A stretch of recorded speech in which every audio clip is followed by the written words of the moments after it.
Thanks for joining this presentation. I'm happy to present how you can set your SEO into motion. So I've started off with a bigger presentation. I had some ideas, but as you can see in all the rooms, we had lots of activity today and there's really no more time to do more than what I can show you right now. But I really hope that you will grasp the concept of setting your SEO into motion from small wheels to big wheels. And let me just start the presentation and hopefully we can make the most of it. So, from small wheels to big wheels, SEO, let's set it into motion. SEO is a flywheel. Well, why is it a flywheel? It's a flywheel because it's very hard to get moving, especially if it's currently stuck. And it will gain momentum and then it will turn rapidly. What's your current status? Is this the case? You're not ranking top 10 right now for multiple keywords. If this happens, it basically means that your SEO is stuck. It's stuck somewhere. If you are not getting traffic, if your traffic doesn't come from multiple sources, then it's going to be pretty hard to start turning it around. Now, you need traffic from multiple sources. You need all of these things to happen for the SEO of the entire website to come around. So, even though I've said all that, there's some amazing news. With something like the 14 days journey, it's very easy to start making it run well for you. If you don't have all the things that I mentioned and your SEO is nowhere right now, don't worry, there's still lots of things that you can do, which is good for the purpose of the presentation. If your SEO is currently stuck, that's actually good for this presentation. So let's say that you're one of those people with thousands of pages. Now, whenever I talk to people who have thousands of pages, they think that their case is unique, it's never been done before, it's never been seen before, but it's not true. So I've seen people who are especially a bit afraid to see this very amazing presentation on getting content right. So what does quality content mean?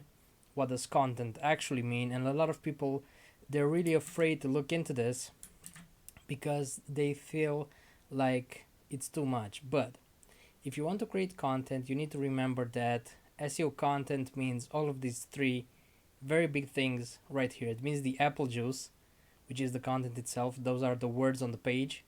Then it means the packaging, how you bottle up the apple juice. And then it means that you need to distribute that content and you need to ensure that there are distribution channels and ways for people to come and reach the bottle and then drink the juice, because that's how SEO works. So people find you on social media. For people finding you on social media, do social previews, and those social previews, if they click, they get to your content. Now, if it's on search engines, this really cool thing that you do here, it's gonna get you people from search engines. Then, if you have the right metas and it looks good on search engines, people are gonna click, and then they're gonna get your apple juice, drink your apple juice, which is basically the content. So that's how SEO actually works. And people with thousands of e-commerce products or people who just churn out new content nonstop for media brands, we're not saying that it's wrong because we've seen it work on and on, especially some of our older clients at Rank Jumps. They actually do this kind of thing, but just the fact that they churn out new content nonstop for their media site and they're in Google News, it doesn't really mean anything. SEO is still the same. You still need to go through the same things. Of course, I'm going to have a whole presentation during the 10 years event of the Squirrly Company, and the whole presentation is going to be exactly for the people who churn out a lot of new content, have thousands of pages, thousands of blog posts, or have thousands of e-commerce products or thousands of landing pages. But these people, they get afraid too quickly and they stop listening and they just search for another solution or another way, or basically, let's be honest, they just search for another silver bullet because they hope to find the silver bullet, and that's not how it works. And the fact is that they perceive threats. So talk about a threat, huh? They perceive threats, so they think that it's too hard. They say, I don't have time for this. I will have to work manually on each of the 3,000 pages. Now I don't want to do that. Well, it's not true. You don't have to manually work on 3,000 pages. And just by showing you this, that doesn't mean that this is what you have to do for all the 3,000 pages. There's a lot that you can do for the 3,000 pages, but you need to start small. Anyway, I'm gonna get into that in this presentation. So that's why this presentation exists, to dispel all those perceived threats. So if you want to start winning, hashtag winning again, then you need to start small and you need to get the flywheel moving. And then you'll go big. And here's why. You're nowhere. Your SEO isn't working. Then why would Google risk displaying your site to anyone online? Why? Why would they do that? Why would the algorithm position you up in search rankings when it doesn't have a single clue if your content is gonna perform? I don't know, let's imagine that you set the stage at an amazing theater and you've just met a person on the street a couple of minutes ago. Are you gonna make that person perform in front of the whole audience at your amazingly fancy theater? You're not gonna do that because you're not gonna risk it. The exact same way Google is not gonna risk displaying your site because it doesn't make sense. And it doesn't make sense because you have yet to prove that your site is worth something to someone. How do you start small? You start by proving. You start proving to Google's algorithms that your site really means something for some people. And then you start with those people. Now you need to prove that Google should take a risk and display you on a bigger keyword. Now, if I'm gonna start talking about keywords, the multiple types of keywords, and SEO context, then this is gonna be a very long presentation. You can learn more about that from my 14 days journey presentation. You can watch a rerun, and there's a lot of content, especially in squirrly.co/SEO/kit for everything that I'm saying. But basically, if you start with a smaller keyword, then you need to move up to a bigger keyword. So if you're doing like therapists near me who accept Medicaid, then that's a good keyword to start with because it's small, it's very long tail, and not so many people search exactly for that. But that's the kind of thing that you need to start with if you want to go and be ranked for therapists near me. So that's one of the things that you need to do. Also, if you want to start ranking for auto shop, auto service repair near me, or Los Angeles, or San Francisco, or Melbourne, or whatever, then you need to first prove that you can actually provide services related to cars and to repairing cars, fixing cars, modifying cars in those regions. Because if you don't prove that, you're not gonna go for the bigger fish. Everybody wants the bigger fish, but it's not that easy to obtain. So the secret is in the data. Now look at this. You need traffic health, social media traffic, you need social media signals, you need authority, and you need inner links. So to show this up, I want to show this real quick. So these guys, before they started getting ranked and getting lots of traffic for other stuff, they started with something that's very simple. They were the best in town at repairing Toyotas. And then from Toyotas, they moved on to the best in town to repairing hybrid cars. And there were lots more searches for that. And they get customers every single day because it's very high value. So people who search for this kind of stuff, they call them up on the phone and they instantly get leads. Now, not all of them convert into sales, obviously, but they get a lot of leads. So a lot of their traffic directly converts into leads. And you can see that these guys, they get direct traffic because they make their own marketing campaigns. Then they get traffic from Google. Then they get traffic from Messenger. Then they get traffic from Facebook. And then this is also with Squirrly Social because they post to their Facebook. So you can see that there's lots of user engagement, and these are calculated by proprietary technology inside ContentLook. You can check a rerun for my presentation on ContentLook to learn more about how we are some of the best in the world at calculating user engagement. And this scores right here, everything that's over 30 is very good. It's a very good signal for search engines that the people coming to your site actually love the content. So you get all of these people by using the method of distribution, you bring them to the site, and they just love it. They fall in love with it. And Google measures this. So sometimes you don't get ranked because you lose everything because you don't have great traffic health metrics and because you don't have a wide area of things bringing traffic over to your site. And that's how it works. And you also need to get social signals. So you must make sure that you have some form of social media shares going. Now I won't show the whole site because some of the data is private, but a lot of their pages actually have social signals, and that's why they've been boosted in search engine rankings, and they have authority. And we've also some of my colleagues who worked on this project, they've also built inner links. And you need the traffic that comes over to the site, you need to prove that they really love the apple juice, that they really love the site, what you say about repairing Toyotas, for example, what you say about being a therapist in Los Angeles that actually accepts Medicaid, and show that you actually do that. So try and prove that to people so that they will stick around and read everything that you have to offer and then call you on the phone. If people also share that on social media, that's going to be even better. And you also need to show that you also think that that content is great. So a lot of people forget this part with building the inner links. And I mean, we teach. Let's see if this stuff is ready. So we teach a lot of things here about building inner links. Now this is a very poor example. I'm not showing you a good example. This is a poor example. There are only 3 inner links to this one. Now what do you think happens if it's only 3 in my entire site for this page? Do I consider it important enough? No, I only send it. I have, I don't know how many articles, tens of articles, and I've only mentioned it 3 times throughout my entire site. So it's obviously not an important page. And if I see that it's not an important page, then why would Google think it's an important page? So you need to take all of these things, you need to take them into consideration when thinking about the SEO of a single page. And yeah, of a single page, not 3,000 pages at once, because you need to start small and you need to start bringing traffic in order to prove to Google that you're worthy of the new places that you receive inside the search engine. So you need to get traffic from social media, and you need to get traffic from email inboxes. Now, you need to build a social media audience. You can do ads on Facebook for that.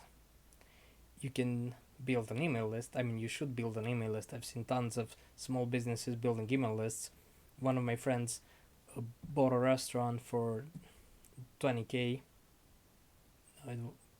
Well, it was like very, very back in the day. And then he did lots of great marketing on it and sold it for, I think it was like 15x the value that he purchased it. And the place was basically horrible. Nobody was going to it. That's why it was sold at such a low price. And then this guy comes around, he buys it, he does lots of marketing, and most of his marketing involved the restaurant building its own email list.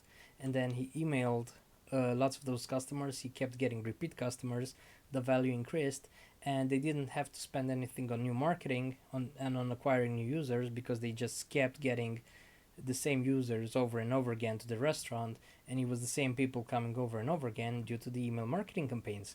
So they also had different campaigns on their website that also brought them traffic. But it is that even a small restaurant can build an email list, so there's really no excuse. Now, if you really can't do that, then you can start an ads campaign, an advertising campaign on Google Ads, for example, and also try one on Facebook if it makes sense for your local area. And then prove the traffic. Prove that traffic comes to your website. Prove that actual people start engaging with content on your website. Prove that you have sources of traffic. We are not the only ones in the world seeing this. Google is the one seeing this first. And you should definitely have a lot more than just this. And then prove time on page. You need to prove time on page. You need to prove that there's engagement on the page, just like we calculate using the user engagement scores inside Content Look. Prove that there's actually quality in the apple juice you're selling, because it may be the best in the world. People may talk about your apple juice, but maybe it's not the best in the world. Maybe it's really funky. Maybe it doesn't taste good. Even though people recommend it, it won't have a very long life, because if the product itself is bad, no matter how much others recommend it, it's still not going to go anywhere. And Google knows that, so that's why it tries to see as much proof as possible. And you need to do this for a very specific keyword. So as I said, like the guys repairing Toyotas in Cluj-Napoca, it's a very small town. There's not a huge search volume, right, for that. But build on this very specific keyword that's a long tail and it has low search volume. Build on it, and then build on lots more of these, and then you'll get to the big fish with the big search volume and the big keywords. Now, if you manage to do this, Google will try to place you on new and bigger keywords from that category. So you will definitely advance. And that's the great part about it. And that's the really awesome news about this, because you go from, as I said, a therapist that accepts Medicaid, for example, you go from that small, no, therapist in Los Angeles that accepts Medicaid, and you go from that smaller keyword, you go to therapist Los Angeles, best therapist Los Angeles, and stuff like that. Because once you prove that you have what it takes, Google will try to rank you for anything inside your category, and Google knows how to create categories, and you can also help Google learn how to create categories for you, your example, your website, your business, by using SEO context. Now on squirrly.co/SEO/kit, we have lots of ideas on building SEO context, among other things, and you can definitely build SEO context to prove that you're part of a bigger category. And then once you prove your great metrics, Google will also know that you're in a bigger category, and then you'll reach bigger keywords with more search volume. Right, so if none of this works, you can start with smaller examples, but I'm meaning like many small keywords. And you need to make all of them work for small keywords that are actually relevant.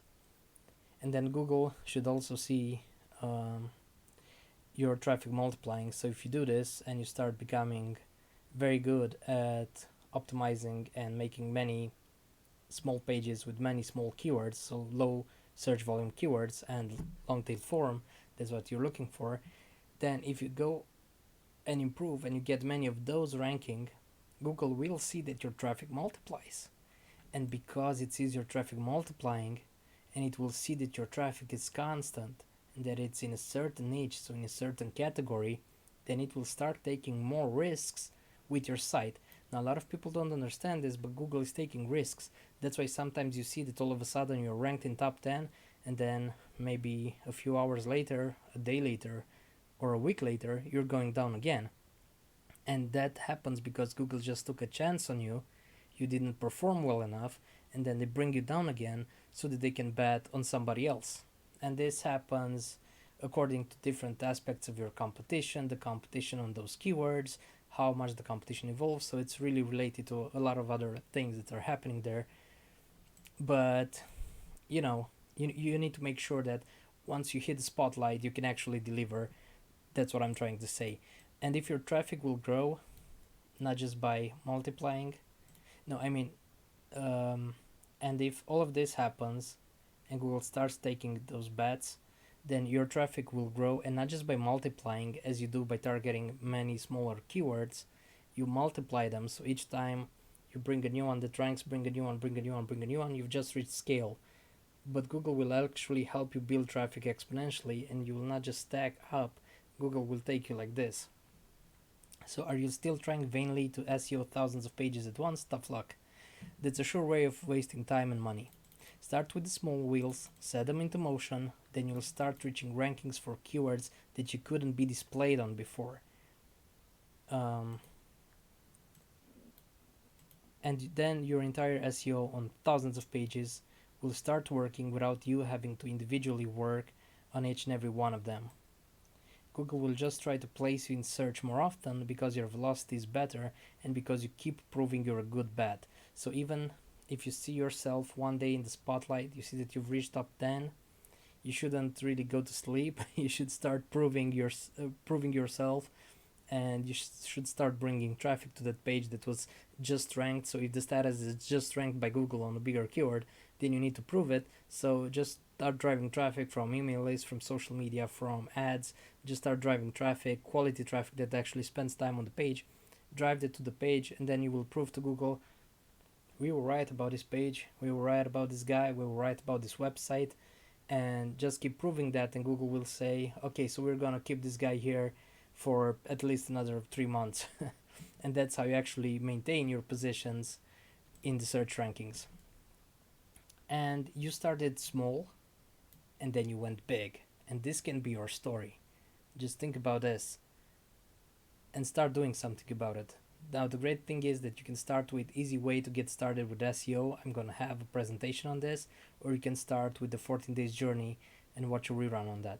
So these are both great presentations to help you win those small initial bets, especially if you're not very certain on how you can start moving the whole flywheel.